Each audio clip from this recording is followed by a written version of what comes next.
안녕 친구들. 오늘은 광복절이에요. 하나님께서 우리나라를 사랑하셔서 해방을 맞이할 수 있게 하신 귀한 날이죠. 우리 귀한 우리 나라를 위해서 희생하셨던 순국 선열들과 하나님께 감사하는 시간, 그런 광복절이 되었으면 좋겠습니다. 이 시간은 하나님께 예배하는 시간입니다. 우리 함께 마음을 다듬고 하나님 앞에 예배하겠습니다. 우리 사도신경으로 우리 신앙을 고백하며 예배로 나아갑시다. 천능하사 천지를 만드신 하나님 아버지를 내가 믿사오며 그 외아들 우리 주 예수 그리스도를 믿사오니 이는 성령으로 잉태하사 동정녀 마리아에게 나시고 본디오 빌라도에게 고난을 받으사 십자가에 못 박혀 죽으시고 장사한 지 사흘 만에 죽은 자 가운데서 다시 살아나시며 하늘에 오르사 전능하신 하나님 우편에 앉아 계시다가 저리로서 산자와 죽은 자를 심판하러 오시리라. 성령을 믿사오며 거룩한 공회와 성도가 서로 교통하는 것과 죄를 사하여 주시는 것과 몸이 다시 사는 것과 영원히 사는 것을 믿사옵나이다. 아멘.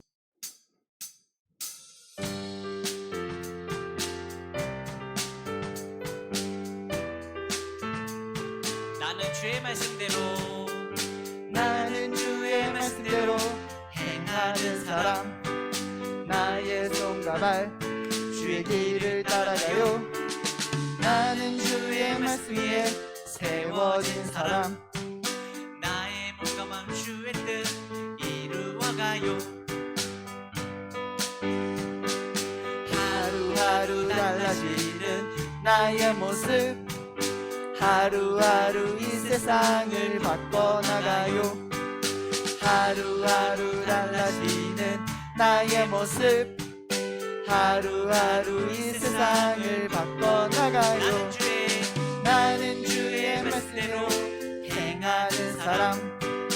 나의 손과 발 주의 길을 따라가요. 나는 주의 말씀 위에 세워진 사람. 나의 몸과 마음 주의 뜻 이루어가요. 하루하루 달라지는 나의 모습.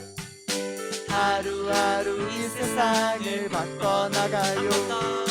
하루하루 달라지는 나의 모습.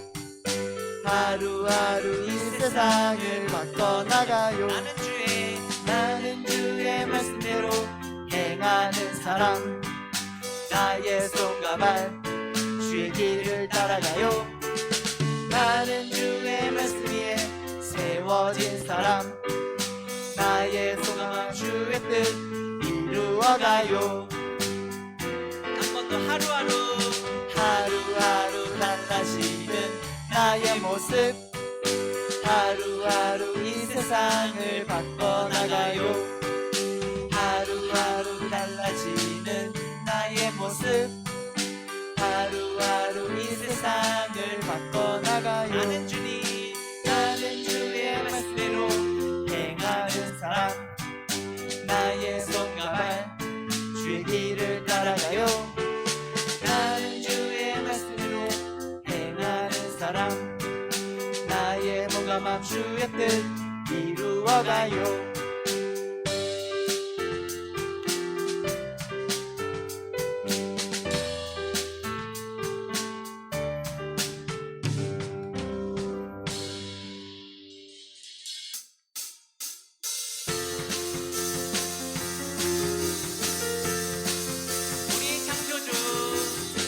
우리의 창조주 구원자 예수님. 예수님만이 나의 유일한 소망. 우리의 창조주 구원자 예수님. 예수님만이 나의 유일한 소망.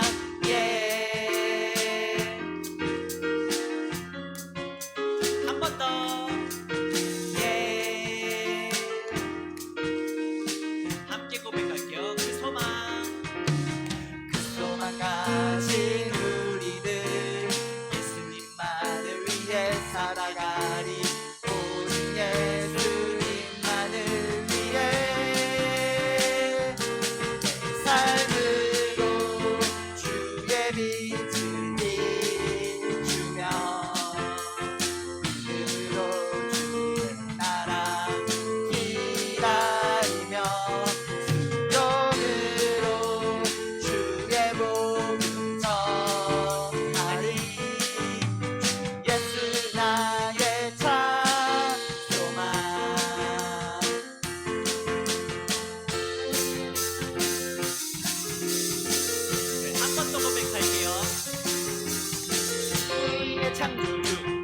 구원자 예수님 예수님만이 나의 유일한 소망 우리의 창조주 구원자 예수님 예수님만이 나의 유일한 소망 예. 한 번 더 예. 예.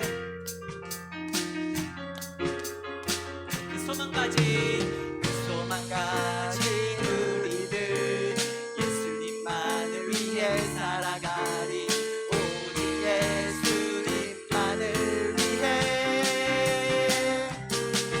삶으로 주의 빛을 비추며 믿음으로 주의 나라 기다리며 영으로 주의 복음 전하리 예수 나의 참 소망 한 번 더 내 삶으로 삶으로 주의 빛을 비추며 믿음으로 주의 나라 기다리며 순종으로 주의 복음 전하리 예수 나의 참 소망 한 번 더 주 예수 예수 나의 참 소망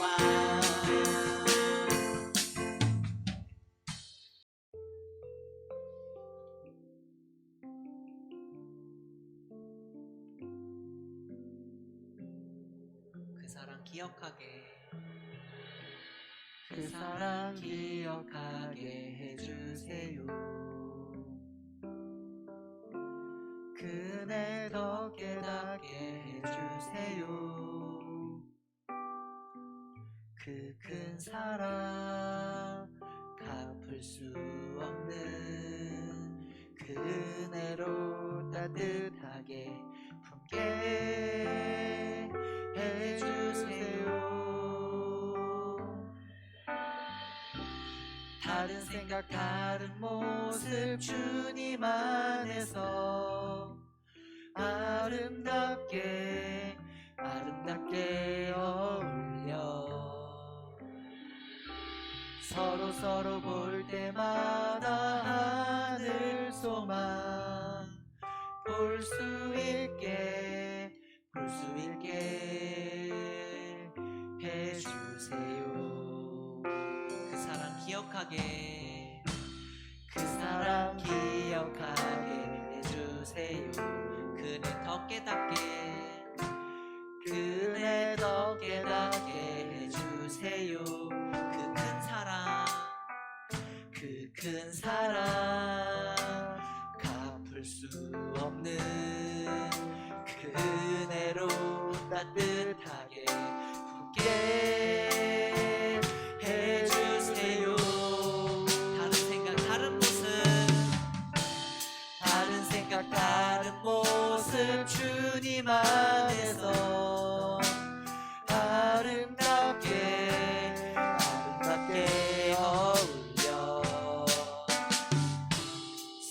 서로 볼 때마다 하늘 소망 볼 수 있게 해주세요 저희 가사를 생각하면서 한 번 더 찬양할게요 그 사랑 기억하게 해주세요 그네 더 깨닫게 그네 더 깨닫게 해주세요 그 큰 사랑 바꿀 수 없는 그 은혜로 따뜻하게 품게 해주세요 다른 생각 다른 모습 다른 생각 다른 모습 주님 안에서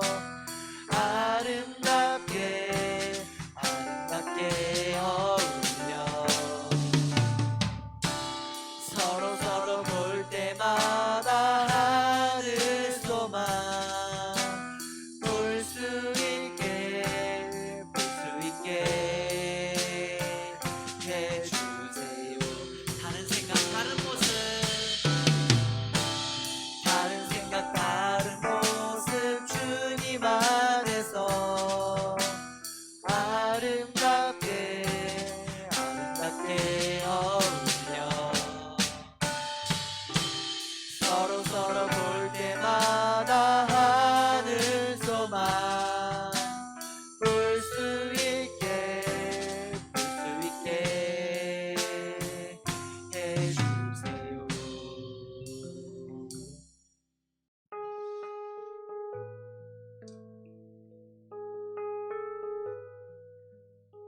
주님께서 저희를 사랑하시는 마음, 또한 저희가 주님을 사랑하는 마음 갖고 함께 찬양드리겠습니다.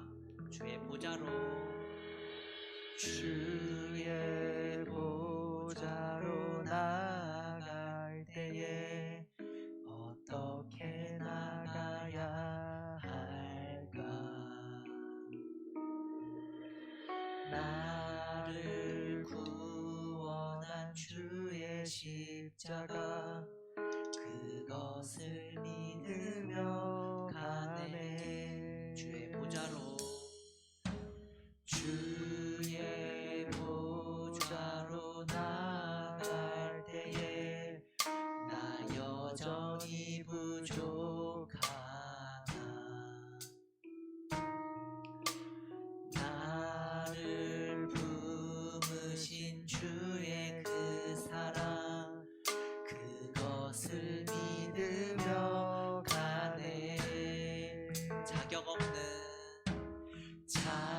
없는 내 힘이 아니 오직 예수님의 보혈로 자격 없는 내 힘이 아니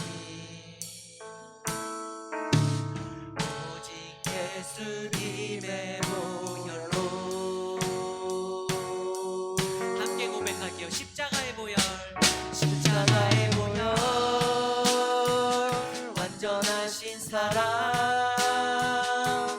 힘입어 나갑니다.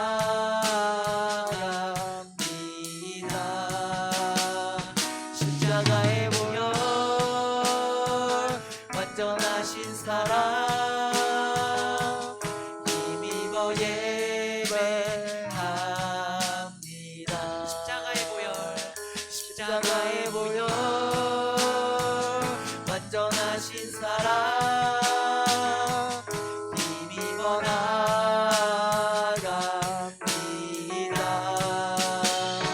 십자가의 보혈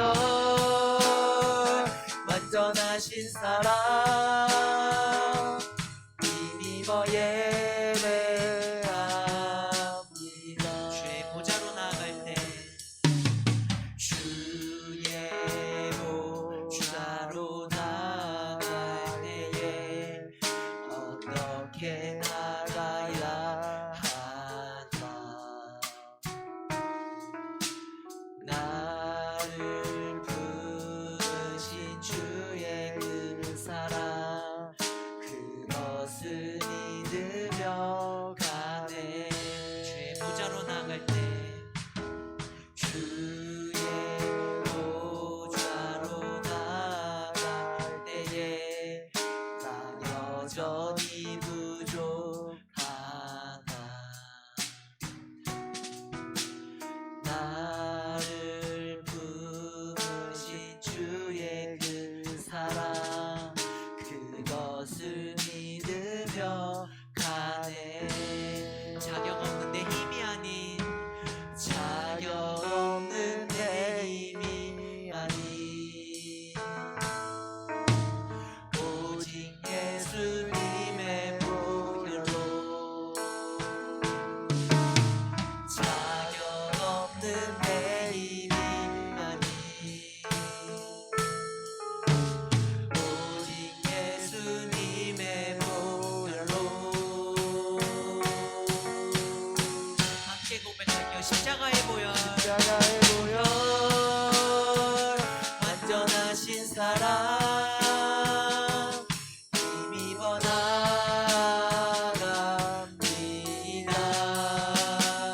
십자가의 보혈 완전하신 사랑 힘입어 예배합니다. 십자가의 보혈, 십자가의 보혈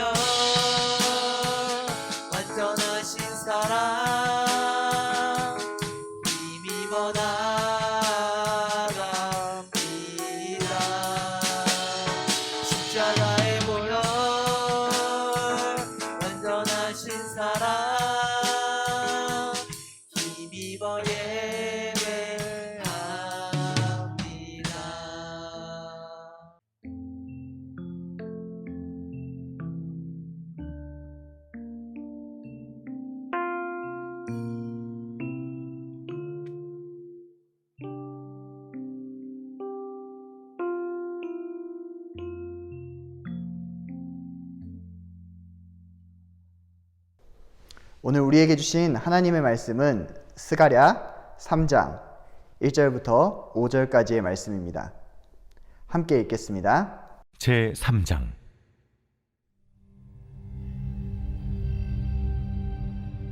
대제사장 여호수아는 여호와의 천사 앞에 섰고 사탄은 그의 오른쪽에 서서 그를 대적하는 것을 여호와께서 내게 보이시니라. 여호와께서 사탄에게 이르시되 사탄아, 여호와께서 너를 책망하노라. 예루살렘을 택한 여호와께서 너를 책망하노라. 이는 불에서 꺼낸 그슬린 나무가 아니냐. 하실 때 여호수아가 더러운 옷을 입고 천사 앞에 서 있는지라. 여호와께서 자기 앞에 선 자들에게 명령하사 그 더러운 옷을 벗기라 하시고 또 여호수아에게 이르시되 내가 네 죄악을 제거하여 버렸으니 내게 아름다운 옷을 입히리라 하시기로 내가 말하되 정결한 관을 그의 머리에 씌우소서 하매 곧 정결한 관을 그 머리에 씌우며 옷을 입히고 여호와의 천사는 곁에 섰더라. 우리 믿음의 고백으로 말씀 앞으로 나아가도록 하겠습니다. 하나님은 나를 사랑하신다. 하나님은 내 인생에 크고 놀라운 계획 가지고 계신다. 하나님은 오늘도 나와 동행하셔서 그 계획 이루어 주신다. 아멘. 그렇게 될 줄로 믿습니다. 아멘. 여러분, 오늘은 광복절이죠. 광복절은 우리나라가 일본으로부터 해방이 되어 나라와 주권을 다시 찾은 날이에요. 정말 많은 순국 선열들이 잃어버린 이 나라를 되찾기 위해서 정말 각계각층에서 노력을 했었죠. 그렇게 우리는 나라와 주권을 되찾았습니다. 그래서 우리나라의 어떤 절기보다 사실 제일 중요한 날이 광복절일지 몰라요. 광복은 빛광에 회복할 복자를 써서 빛을 회복한 날이라는 뜻이에요. 그러니까 우리나라의 빛이 회복된 날, 우리나라의 주권이 돌아온 날, 이 날은 정말 중요하겠죠. 그런데 오늘 하나님의 말씀에도 이 스가랴를 통해 이런 광복과 같은 빛과 회복을 이야기하는 본문이 있어요. 자, 그럼 그 말씀이 어떤지 한번 말씀을 통해 살펴볼까요? 여러분, 제가 스가랴가 잘 안 읽어지고 어려운 이유가 뭐라고 했는지 기억나나요? 맞아요. 환상 때문이죠. 스가랴서에는 총 8가지 환상이 나오는데 이 환상은 당대의 사건을 설명하거나 미래를 알 수 있게 되는 힌트를 제공해줘요. 사실 그래서 이 환상이 무엇인지를 제대로 안다면 이걸 말하는구나 라고 알고 있기 때문에 이 스가랴서가 쉽게 받아들여질 수 있게 돼요. 자, 그러면 이제 환상을 한번 살펴보도록 할까요? 먼저 첫 번째와 8번째 환상을 묶어서 이야기해 볼게요. 첫 번째와 8번째 환상에는 4명의 말 탄 사람에 대한 이야기가 등장해요. 이 사람들은 마치 세상을 순찰하는 경비대원과 같이 세상을 돌아다닙니다. 이것이 의미하는 바는 하나님께서 모든 나라와 민족을 세심하게 살피는 것을 이야기해요. 자, 그 다음에 2번째와 7번째 재앙도 묶어서 이야기해 볼게요. 이것은요, 이스라엘이 결국 포로가 되었던 이유, 그러니까 과거의 죄에 대해서 이야기하는데요. 그래서 2번째에는 뿔들에 대한 환상이 등장을 하는데 이 뿔들은 이스라엘을 무너뜨린 나라들을 상징해요. 그런데 그 뿔들에 대한 이야기가 거기에서 끝나는 게 아니에요. 갑자기 한 대장장이가 나타나서 이 뿔들을 쳐서 이 대장장이에 의해서 이 뿔들이 온 사방으로 흩어지게 되죠. 7번째 환상은 한 광주리 안에 있는 여인을 보여주는데요. 하나님은 이것이 이스라엘이 하나님 앞에 한 불순종을 상징한다라고 이야기해요. 그런데 그 불순종이 바벨론으로 옮겨져서 죄로 인해 이스라엘 백성들이 옮겨지는 포로기를 다시금 기억하게 만드는 게 7번째 환상이에요. 자, 이제 3번째와 6번째 환상도 한번 묶어서 이야기하겠습니다. 이것은 새 예루살렘의 재건에 대한 환상이에요. 그러면 먼저 3번째 환상을 한번 볼까요? 3번째 환상에는 예루살렘을 돌아다니며 측량하는 사람이 등장해요. 그런데 이 예루살렘을 측량하면서 이제 예루살렘이 재건되고 앞으로 모든 민족의 등불이 될 것인데, 이 예루살렘으로 말미암아 사람들이 하나님의 백성이 되고 하나님 앞에 예배하게 될 것이라고 하는 하나님의 분명한 약속이 세 번째 환상에 들어있죠. 여섯 번째 환상은 날아다니는 두루마리 환상인데, 이 두루마리가 주위를 날아다니면서 도둑질하고 거짓말하는 자들을 심판하는데, 이는 새 예루살렘이 하나님의 말씀으로 죄를 심판하고 정결하게 되는 장소가 되는 것을 우리에게 설명해 줘요. 야, 벌써부터 어려워지고 있어요. 그런데 이 모든 환상 중에 가장 중요한 환상이 있어요. 그것은 바로 네 번째와 다섯 번째 환상인데요. 이것은 귀환한 사람들하고 연관이 되어져 있어요. 여러분, 귀환한 사람 중에 여러분 떠오르는 사람이 있나요? 맞아요. 대제사장인 여호수아가 있고 다윗 왕의 자손이었던 스룹바벨을 우리가 기억을 할 거예요. 이 중 네 번째 환상을 자세하게 보면 이것은 법정을 표현하고 있어요. 사탄이 원고이고 이스라엘을 대표하는 여호수아가 더러운 옷을 입고 재판정에 서 있습니다. 그리고 사탄은 이 여호수아와 사람들의 죄를 열심히 고발해요. 그리고 그 증거로 여호수아가 입고 있는 옷이 죄를 상징하는데, 이 죄의 더러운 옷을 입고 있기 때문에 이 재판은 누가 봐도 누가 이길 것 같아요? 사탄이 이길 것 같죠. 그렇게 모든 분위기가 사탄에게로 이어지고 있는데, 여기에서 아주 놀라운 반전이 일어나요. 갑자기 하나님이 더러운 옷을 입은 여호수아를 책망하는 게 아니라 여호수아를 책망하고 있는 사탄을 책망하고 심판하세요. 왜 그러실까요? 이 더러운 죄의 원인이 누구에게 있기 때문이죠? 사탄에게 있기 때문이죠. 그런데 문제는 사탄에게 원인이 있어도 그 결과도 사람에게 있잖아요? 이 사탄의 고발이 끝나고 나면 다음은 누구 차례일까요? 여호수아의 차례이죠. 그렇게 그는 꼼짝없이 고발당한 상태로 심판받아야 돼요. 그런데 하나님이 갑작스럽게 여호수아와 천사들에게 명해서 더러운 옷을 벗기고 깨끗한 옷을 입히라고 하세요. 이것은 하나님의 일방적인 은혜이며 완전한 회복이에요. 그러니까 여호수아는 빛을 회복한 거예요.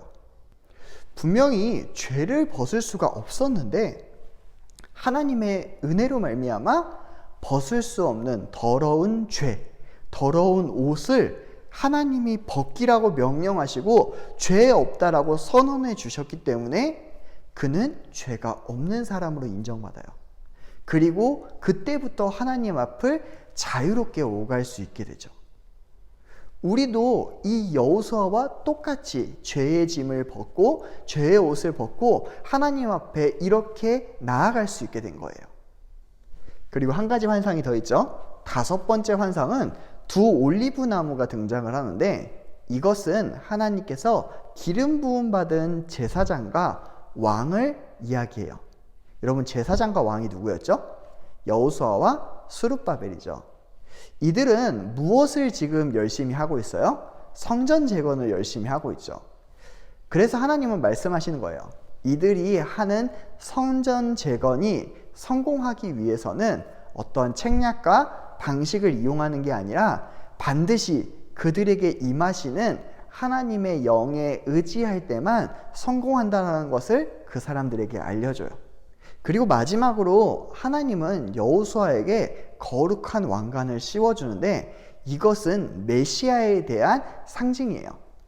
미래의 메시아이신 왕이 오시면 왕의 상징으로 왕관을 쓰게 될 것이고, 그는 왕뿐만이 아니라 영원한 제사장이심을 알려주는 내용이죠.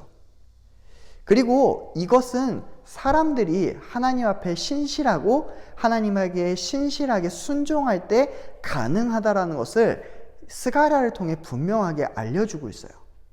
여러분, 목사님이 쉽게 설명은 했지만 그래도 어렵죠. 결국 그러면 이 환상이 말하는 건 무엇일까요?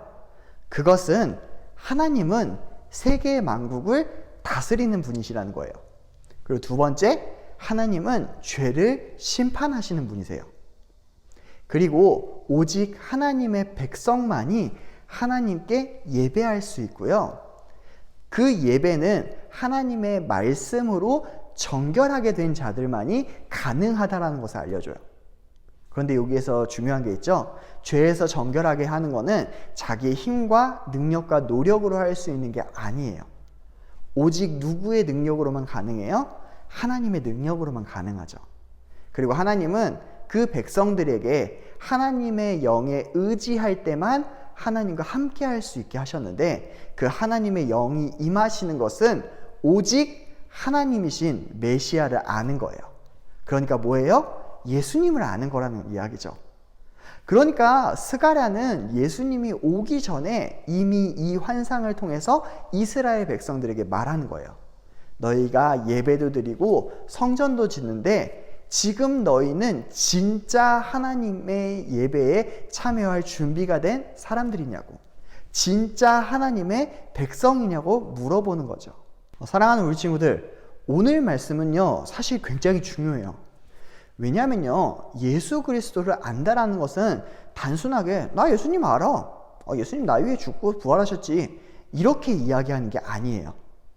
예수님이 진짜 창조주이시고 지금도 이 세계를 다스리고 나를 다스리는 분이라는 것을 믿는 것, 그리고 하나님이 죄를 심판하는 심판주라는 것을 믿는 것, 그리고 나는 심판받을 수 없는 사람이라는 것을 아는 것, 그리고 그랬던 내가 하나님의 은혜로 정결하게 되었다는 것을 믿는 것.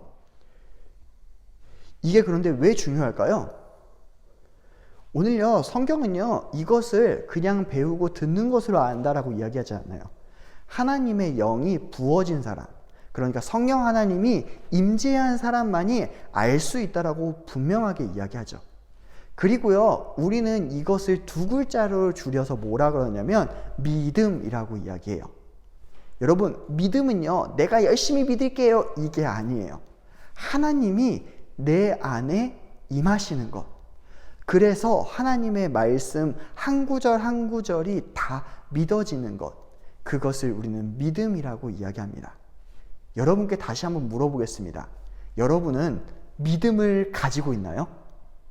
오늘 말씀을 다시금 기억하면서 나의 믿음에 대해 점검해 보았으면 좋겠습니다. 나는 창조주이신 하나님을 믿고 있나요? 나는 나를 구원하시는 그 하나님을 믿고 있나요? 그리고 그 하나님이 나와 함께하고 계시다는 사실을 믿고 있나요?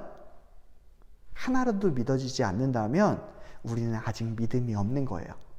믿음이 없는 친구들은 이렇게 기도했으면 좋겠어요. 하나님, 제가 믿음이 없어요. 그러니까 저에게 믿음을 부어주세요. 또 내가 믿음이 있다라고 확신하는 친구들은 이렇게 기도했으면 좋겠어요. 하나님, 이 믿음이 흔들리지 않게 저를 계속해서 붙잡아 주세요 라고 기도하며 이 믿음을 지켜나가는 우리 귀한 친구들 되길 간절하게 소망하겠습니다. 기도하겠습니다. 사랑이 많으신 하나님 감사합니다. 오늘 스가랴의 8개의 환상을 통해 하나님이 어떠한 분이시고 또한 우리가 하나님을 어떻게 알게 됐는지에 대해서 알게 되었습니다. 하나님, 어려운 말씀이지만 그럼에도 불구하고 우리가 하나님이 창조주이시고 구속자이시라는 것을 알게 되었고, 또한 그것을 믿는 믿음은 하나님이 우리 안에 임하실 때만 알 수 있게 된다는 것을 알게 되었습니다. 하나님, 불쌍한 우리를 버리지 마시고 우리와 함께하여 주시옵소서. 이 믿음 허락하여 주셔서 흔들리지 않는 믿음 가지고 나가는 우리 친구들 될 수 있게 도와주시옵소서. 감사드리며 이제는 우리 구주 예수 그리스도의 은혜와 하나님의 크신 사랑과 성령님의 감화 감동 교통 충만하심이 하나님을 사랑하고 하나님과 함께하는 모든 친구들 머리 위에 이제로부터 영원토록 함께 있을지어다. 아멘.